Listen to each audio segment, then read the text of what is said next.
先生，Hello，姐姐你好，係係姐姐，你可唔可以介紹自己啊？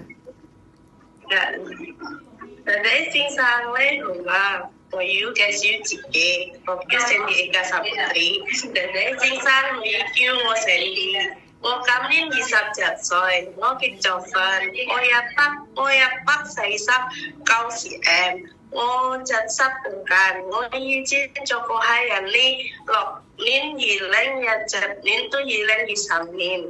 喺落班屋企有我個人嘅爹先生，公公70歲，健康，姑姑60，咁廚房同埋小朋友7歲。我工作照顧小朋友同埋照顧老人家，煮餸燜餸洗衫同衫整潔屋企。我識煮中國餸去煮，蒸魚蒸雞，做飯炒麵，不當不做。我唔識煮肉，但係我識煮肉。我唔驚狗，我唔驚貓。我想喺香港揾多啲錢俾屋企人同埋我自己。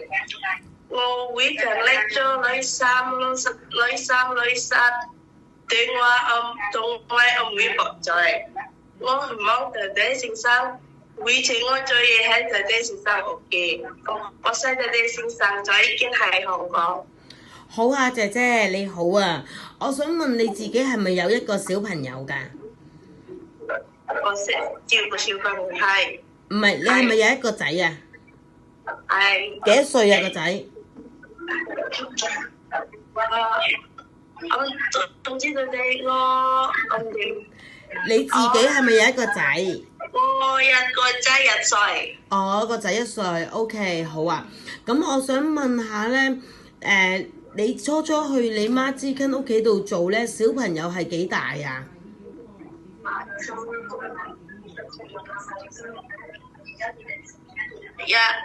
？7歲。7歲。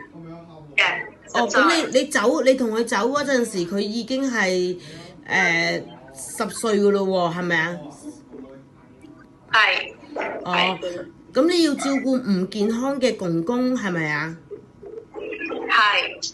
OK， 即係公公婆婆你識照顧嘅。對。好啊，咁如果有媽之根中意你過嚟香港做嘢，你自己小朋友邊個照顧啊？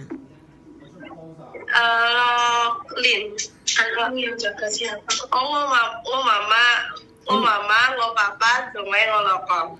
OK， 咁你識唔識湊 newborn baby 啊？初生 BB。我識。你識照顧 newborn baby 係咪啊？照顧 BB。好 OK 好